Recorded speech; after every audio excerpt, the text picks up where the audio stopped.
Hi, I'm Rick, and today I'll be presenting High Achieving Schools Connote Risks for Adolescents, Evidence-Based Directions for Intervention, supplemented by my mental health journey. That was quite a lot of words, but essentially we'll be analyzing a case study of me and then delving into how my story applies to the fostering of systems of care, specifically at the school systems level. You're crazy. Get off your phone and all your worries will disappear. I heard those words 2 years ago from my parents, astonished at the level of diminished social interaction from their supposedly outgoing and high achieving high school standout.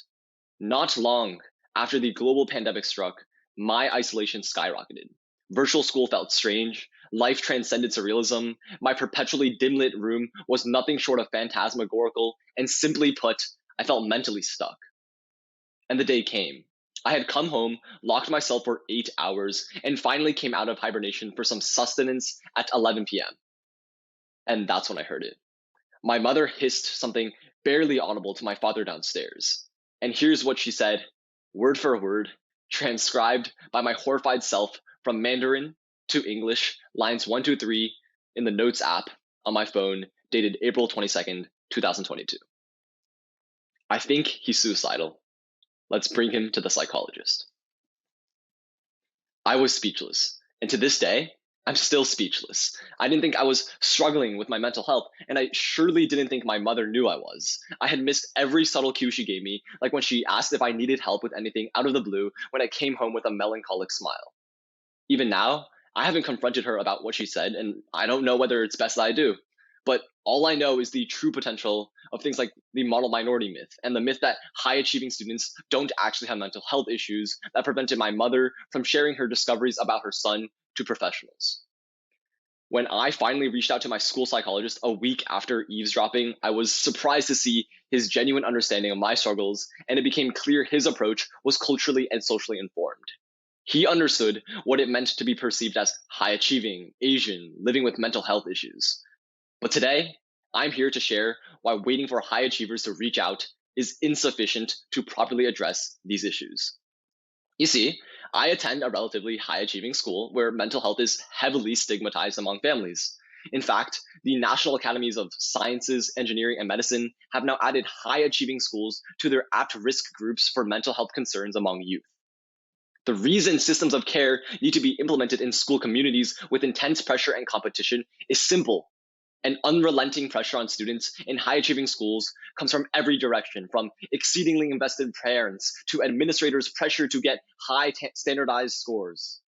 Unfortunately, the major existing mental health support in counties like mine focus unwaveringly on tier 2 and 3 services, which are for targeted groups of students, overlooking higher performing students that are still doing well in school despite their private mental health struggles and are usually unwilling to reach out due to stigma. My case study proves this. After coming back to school in person, I realized that many of my now closest friends experienced the same things, but we had something else in common. None of us were able to reach out for help, especially in a relatively affluent community of supposedly high achieving students where mental health is practically an afterthought. Consequently, we all succumbed to the institutionalized stigma in our community, unable to reach out to virtually anyone, which is why I believe mental health is the greatest thief of human potential. However, by harnessing the power of research, policy, and advocacy, I hope to return that potential to the 2 billion people suffering around the world to combat the invisible violence that has plagued not only me and my closest friends, but communities anywhere and everywhere else. I'm a high school student, so logically, the first place to start my journey supporting this struggle was in schools. What did I do? And what can other dedicated youth passionate about mental health advocacy do? What can parents of children attending competitive high schools do? And what should policymakers and administrators focus more of their time on when it comes to mental health? I can share some ideas from the perspective of a high school student. Starting off, I reached out to my school psychologist and mental health team. I told them I wanted to help shatter the silence. I wanted to help out the entire student body. Recently, some of my projects include working with a team to develop youth input-based, linguistically competent mental health videos that range from infographic documentaries to mindfulness measures before important testing weeks for the general student body. Moreover, by leading the Mental Health Awareness Club at my school, I have successfully advocated for the implementation of a new measure, off and away for the day, to decrease screen usage and build a more interconnected student body with more in-person interaction, thus bolstering school climate. The key takeaway here is that administrators and staff want youth input. Sure, they have all these scientific findings, but not everything can be generalized to every possible school. And that's why youth need to speak up and reach out and make their voice heard in the policies that their own school implements to better address mental well-being. The importance of youth voice in promoting resilience is unmatched. For all my peers out there, trust me, don't think your input will be ignored because if anything, it will be prioritized. Moreover, I'm also currently spearheading a community mental health research advocacy project that seeks to pinpoint the most evidence-based mental health services to implement using newly planned out government funding from a student perspective, and plan to present to various state, county, town mental health professionals and education administrators on my findings for the most optimal rollout of services in hopes of directly affecting policy in the near future.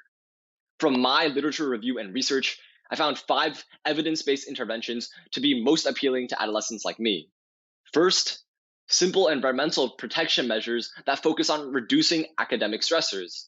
Things like reducing heavy workloads and de-emphasizing achievement by removing things like college sweater days or a college decisions social media page. Second, better tailored social emotional learning from a young age to help foster social and emotional skills within school curricula.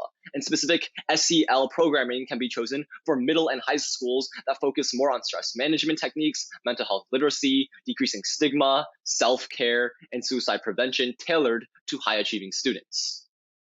Third, community psychoeducation that teaches those who work with or around students about mental health awareness to help them detect mental health struggles and guide those struggling. For example, maybe hiring someone to provide training for teachers to better identify mental health concerns. Maybe having a speaker series for parents to learn more about mental health and addressing their own concerns. Fourth, universal mental health screening to detect students struggling with mental health in high-achieving schools more reliably than staff referrals, which are more likely to only identify students who are visibly struggling. And finally, my favorite one, wellness centers that act as in-school refuges for relaxation, de-stress, confidential counseling, and emotional bonding, but also providing tier 2 and 3 supports in the form of direct therapy and out-of-school referrals for mental health consultation. Together, all of these services comprise an evidence-based multi-tiered system of supports for school communities lacking universalized mental health care, which has cost the well-being of many students, among them myself. So there we have it. The common mental health experiences faced by high school students in high-achieving, competitive, and mental health stigma-filled school environments. The importance of youth voice in promoting resilience in said environments. And finally, youth input guided evidence-based interventions to support systems of care in school communities. Ultimately, I hope to make schools not a place where we grind out our academics 24/7, but a place that supports our own journeys of self-discovery as we approach adulthood as a collective, interconnected community. I hope that I can be a part of this fight for a future that my past self and my friends' past selves deserved. And at the end of the day, I'm only an individual. But as Mother Teresa once said, I can still cast a stone across the waters to create many ripples. And that's my story. Thank you.